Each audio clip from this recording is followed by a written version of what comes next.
Okay, hold on. Universal ethics determined? That's such horseshit. Like, Horseshit is not a counter argument. Who might is might. If you have the power, you can do. If you do not have the power, you cannot do. That's it. Right and wrong is for fucking observers of history saying, well, shit, this sucks.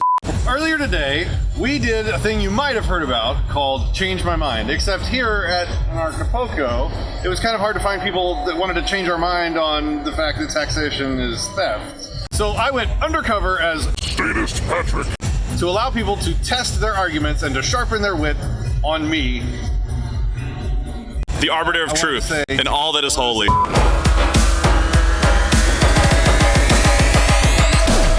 right, what's your name? My name is Rudy. Rudy, Patrick Smith. Nice to meet you. Yeah. So what we're doing here today is just allowing people the time to rationalize their positions. Because we're finding here that a lot of these people seem to think that taxation is somehow wrong or immoral. Okay. And so I just wanted to have a conversation where we talk over the issue and see if we can both learn something today. Okay, sounds great. So my position is that taxation is not theft. Okay. You want me to respond to that? Do you disagree? First and foremost, I'd like to ask you, do you play chess? I have played chess. I wouldn't say I'm like a professional. Okay. Good to know. All right. So well, why do you ask? I'm curious. Well, because, in chess, you're either black or white. You can take side A or side B of an argument. Is that where you're coming from? Or do you really believe in something? So this is I'm putting myself out there with a position that says taxation is theft. Yeah. That is a singular position, and you can take whatever side of it you want if you disagree with me. I would invite you to rationalize the position. Okay. Fair enough. I would say, let's define some key terms. What is theft? Well, what do you think that theft is? Long story short, without getting things complicated, it's someone stronger than you taking something from you against your will, and you have no ability to retaliate. So it's someone straight up jacking you. Okay, but we have a law that defines theft, and there's different levels of theft. Okay. That say theft under this amount goes to this court and is handled this way, maybe with lighter punishments, and theft over this amount or of cars or larger amounts is like grand theft and is handled differently. There's a structure in place that more closely defines theft, right?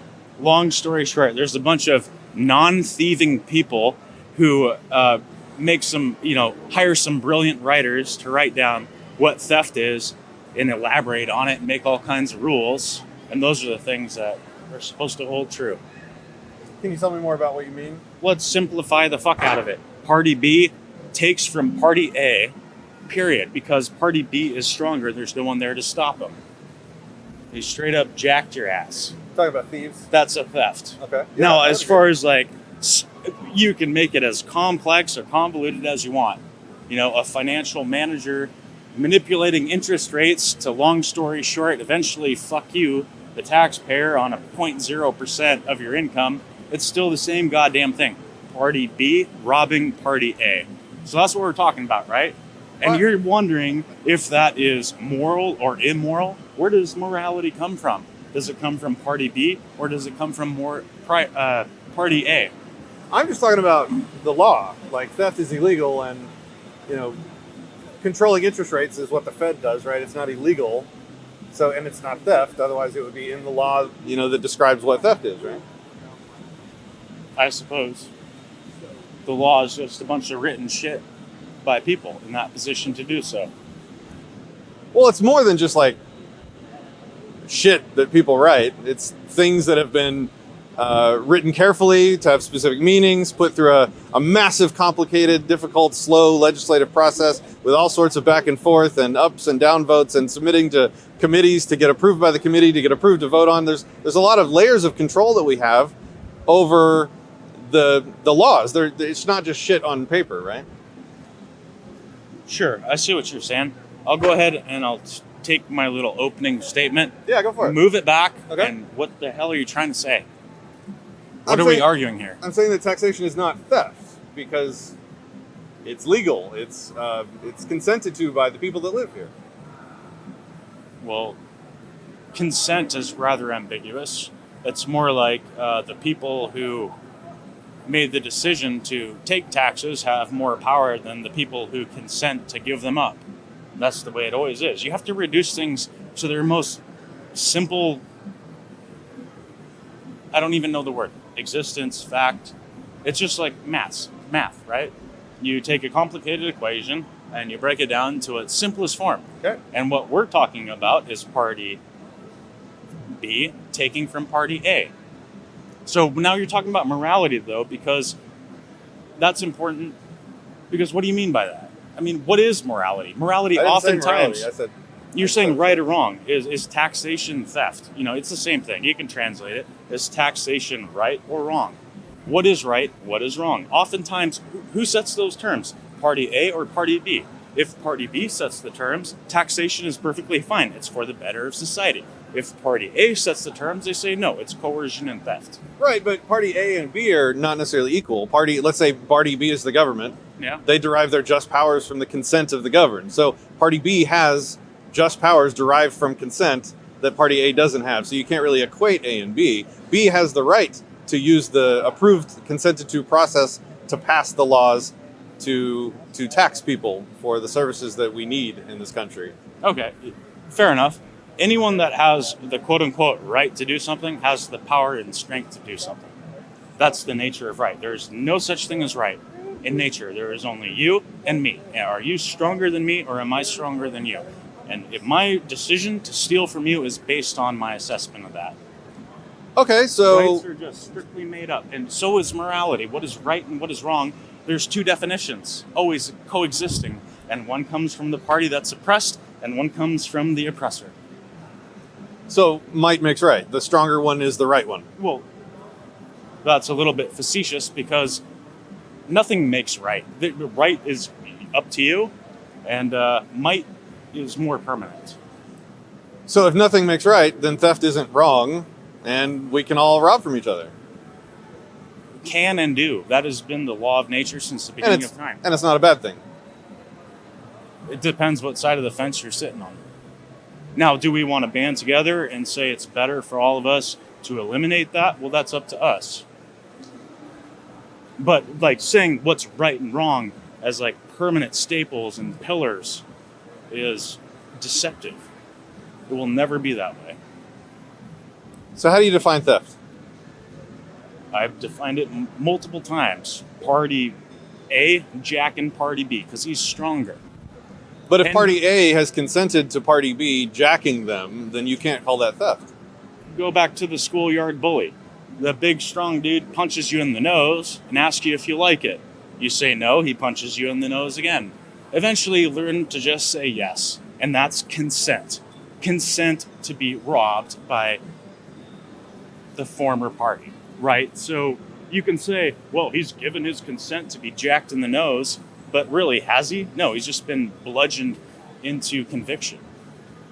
It's like Stockholm syndrome. But they could avoid taxes by making less, moving to a place with lower taxes, another country, you know. So by continuing to choose voluntarily to live in this location, to have the job that they have, there is no bully in that situation. They're consenting to paying the taxes that they're asked to pay to continue living here. Yeah, they've made the cost-benefit analysis that it's much easier to pay the taxes, no matter how unpleasant that is to your sense of morality, than it is to take up the weapons that you can make in your surroundings and fight the oppressor, you know? But I'm saying they're not an oppressor if we consent to it. Well, I would just refer back to my bully example. If he hits you enough times in the nose, eventually you're going to say you're going to like it. And that's why you have Americans say, I'm proud, tax-paying American. It's because they've been kicked in the nuts enough times to know what the fucking right answer is. But I mean, if they didn't like it, they could participate in the legislative process to change, how they're governed, how they're bullied. Okay. All right. So they can stand in line in a polling booth. So be it. Or they can run for office. I've run for office before. It's possible. It's a thing you can do. Yeah. And you can make change that way. Oh, maybe so. I wouldn't doubt anyone who had their heart set on it. I'm just saying, like, if you consent to it, if you have agency to change it and to control it and to affect it, and you still choose to remain here, then it's not bullying. You can't call that schoolyard bullying or force or theft or one guy jacking another. They're consenting to the rules. Yeah, in a latent way. I mean, how many choices do you really have, though? I mean, let's say you oppose the will of the majority and you want to go somewhere else. We live in the 21st century. Land is owned by, it's private property. You have nowhere to go. You know, it's not like the times of colonization where you could just bounce to a new continent that hasn't been discovered and make a land claim and make a fortune. I mean, those times don't exist. You're born into this world in debt. Everything around you is owned. You either conform or suffer. I think there's places you can go with insignificant amounts of taxes, like Mexico, right? Yeah, absolutely. So if you don't want to consent to being taxed, you could come live here. Maybe. I mean, what do you consider a tax? If I go to town and I have to pay the policeman, 100 pesos just so he doesn't jack my ass, that's a form of tax, if you ask me. I agree that's corruption, and I would call that theft. Right. Yeah, I agree with you there. Yeah, but is it very much different than what we have in the U.S., even though it's much more formal? If you skip out on the tax man, maybe he doesn't directly punch you in the nose, but, eventually he's going to kick you in the nuts. Yeah, because you owe taxes. You owe that money by choosing to live here, by consenting to the system. If you didn't want to pay it, you could absolutely run for office on a platform of reducing taxes to zero. Okay. Well, I want to hear you expand on that. Is that the solution? Is that like the end game? What are we talking about? If you think that we would be better off not having all of the social services paid for by our tax money, then you could absolutely run on a platform of that. And if people agree with you, that will certainly absolutely be the case, right? Yeah, more or less, I believe you. I mean, the things you're talking about, the majority has spoken on. Yeah. So you're going to either live with it or cry, Or go somewhere that has a better situation for you, right? Right. It's the same basic animal choice that's existed since the beginning of time. If your environment's not treating you well and you think you can do better, so be it. All right. Well, thanks for the talk. I appreciate it. Right on. Now, I would like to say that absolutely nothing of what I said was accurate, true, or what I believe. Taxation is absolutely theft. Okay. But I think if you want my feedback, the crux of the problem with your argument is that you give up the most important thing, objective, universalizable ethics and morality. Which I don't believe exists. I think that's a problem. Okay. Because if evil doesn't exist, then what are all these people doing here? Good is just sophisticated evil with a very well-painted mask. There's not a single fucking act that isn't evil. Everything is a will to power. Everything is domination of one party over the other. There you have it. I gave you water. How was that evil? You wanted to refresh my vocal box so you could negate my positions. You wanted to be here in this conversation. Right, I just got me offered there. you water. All right, you tripped me up. That's you win. not evil. You win that last one. Okay, not every act is evil. Okay. I'm just saying. I appreciate you changing that position. I'm saying there's no I agree difference. with you. There's no difference between good and evil because all we're really talking about is people in power. I mean, come on, think about it. I'm not talking about human interactions like you giving me water. I'm talking about who has the power to make the laws. Well, according to their book and their spokesman of history, they're doing good. And according to the people who are being fucked over by those very same decisions, they're doing evil. So at the end of the day, what is good and what is evil? It depends what fucking side of the fence you're standing on. Might makes right is the same thing as saying that there's an absence of any kind of universalizable or objective Here, ethic, I'm right? gonna fucking just start it all over. Yeah, man. Okay, might. I'm having good. does- I'm I having know. fun. I'm having Okay, fun. This might- is good. Okay, might does not make right. See, that's a whole bunch of bullshit. Okay. I'll give it to you much simpler terms. Might is might. Uh-huh. Straight up, fuck you, right or wrong. Might is might. If you have the power, you can do. If you do not have the power, you cannot do. That's it. Right and wrong is for fucking observers of history saying, well, shit, this sucks. It's like two fucking different fans on the side of a goddamn Super Bowl. Well, shit, he threw the fucking touchdown pass. That sucks. Versus, wow, that's the greatest thing in history. There ain't no such goddamn thing as right and wrong. That's my point. I will agree with you that might will determine what is possible or what your capacity for doing is, but it does not determine what you should not do. The should is where the ethical framework comes in. You should not behave in an evil way. You might have the capacity and capability and power and guns to behave in an evil way. Let me break that down for you. All right. What you should not do, there's like, let's say there's 8 people, they're weak and small, and they're looking at a bully who's fucking big and strong, and they're watching him beat up on someone who's weaker than him, and they're all saying, you shouldn't do that. But are they doing anything about it? No. So they're what they do in response to evil doesn't make it not evil. You know, ethics functions at the level of determining the wrongness of or not wrongness of an interaction between sentient beings, right? Oh, no, sorry. There's no such thing as ethics. Ethics do not exist. There is no set in stone thing that is wrong or right. I mean, when an alligator fucking snaps the jaws of a zebra, there ain't no right and wrong there. When a fucking drug dealer kills a fucking lesser drug dealer, there's no right and wrong there. Really? When the fucking federal government taxes the weak individual, there's nothing right and wrong there. All there is might. Might forces might. Might is might. Forget right and wrong. Right and wrong is for an observer looking at history saying, damn, that shouldn't be that way. But really, is there any weight in that? No, there's nothing. There's no substance. All there is a commentary that is vacant, vacuous, non-existent. It sounds like your position is saying that taxation might be theft, but that's a meaningless term because good and evil don't exist. So whoever's got the guns is going to do what they're going to do, and we shouldn't or can't. We have no capacity to judge them for it. I agree with the first part of your statement, but not the next. If you really feel so offense that this individual is beating you up, eventually the majority says, hey, I'm not stronger than this guy. You know, you're not stronger than this guy, but together we are stronger than this guy. So guess what? We can whoop his ass.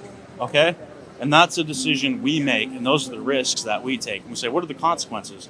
Well, if we fight this guy and we get we're going to get beat up even worse.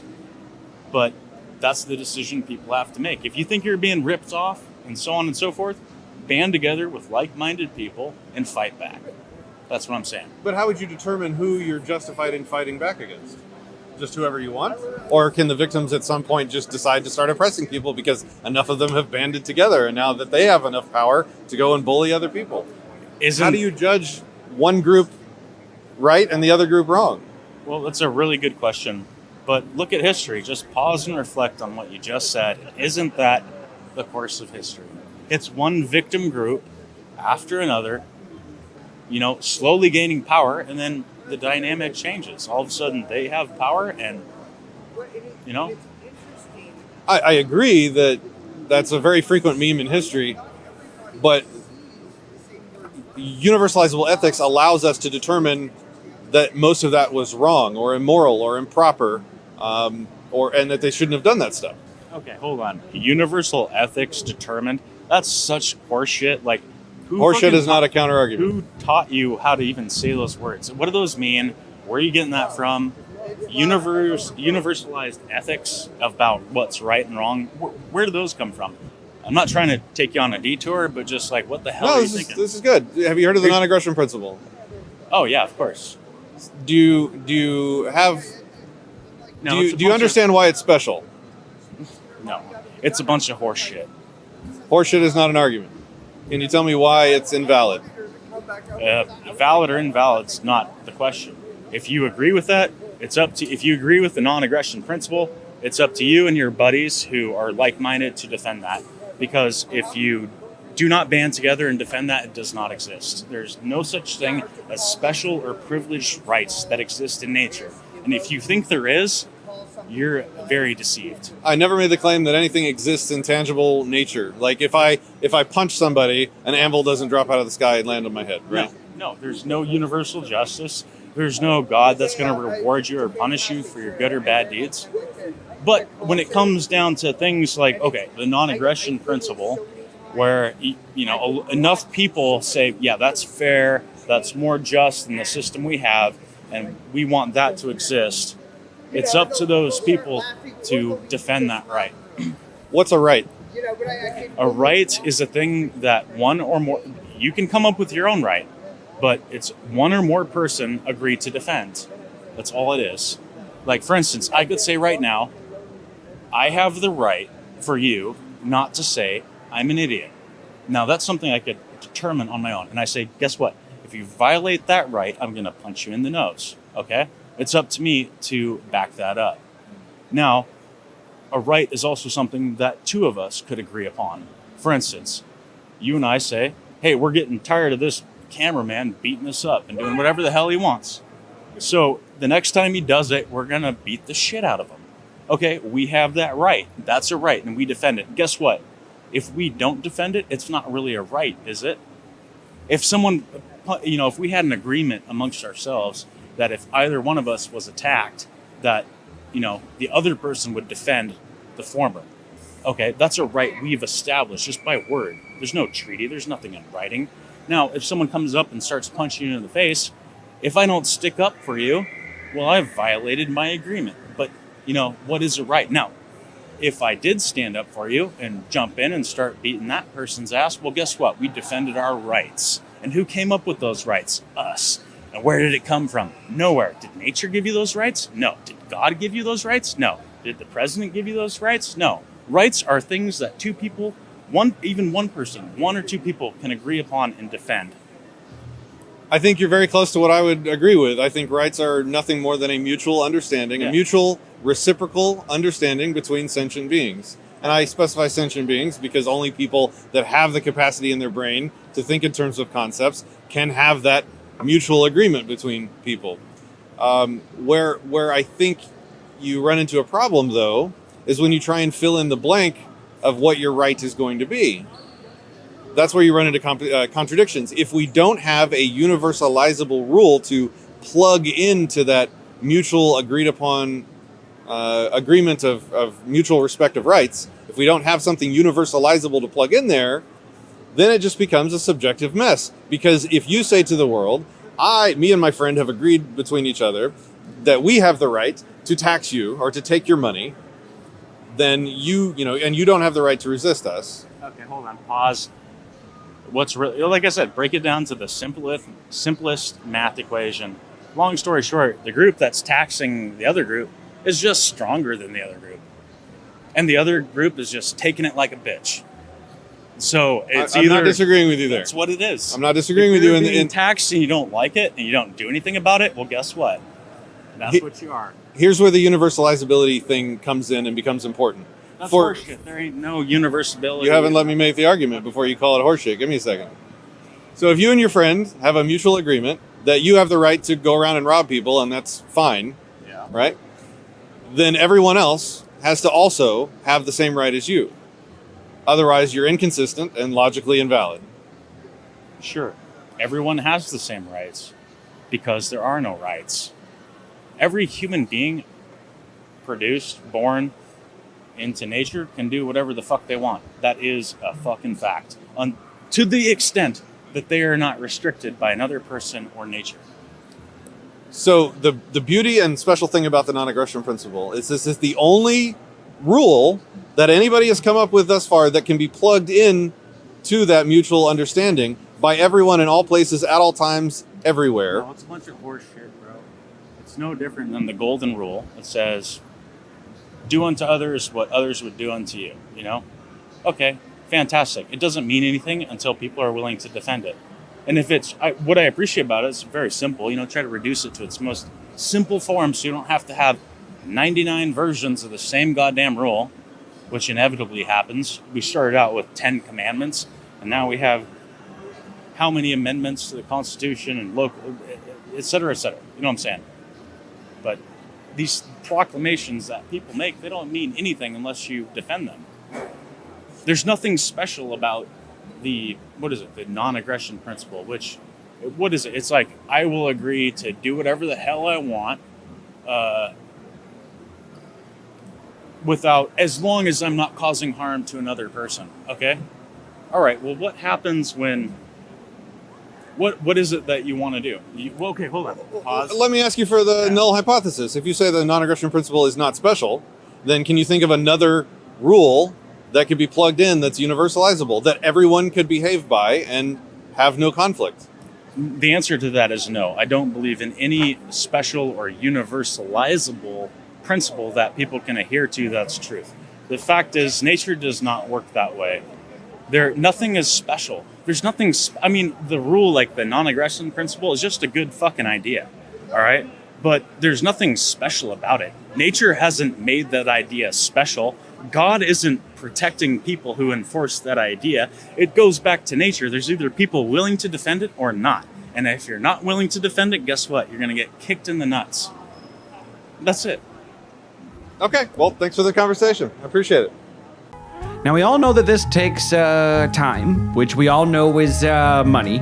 And to buy all the equipment costs money, which we all know is money. So basically, the Disenthrall channel has been money squared in input from us. So if you want to do your part and take the load off of our shoulders, consider going to patreon.com/disenthrall to donate.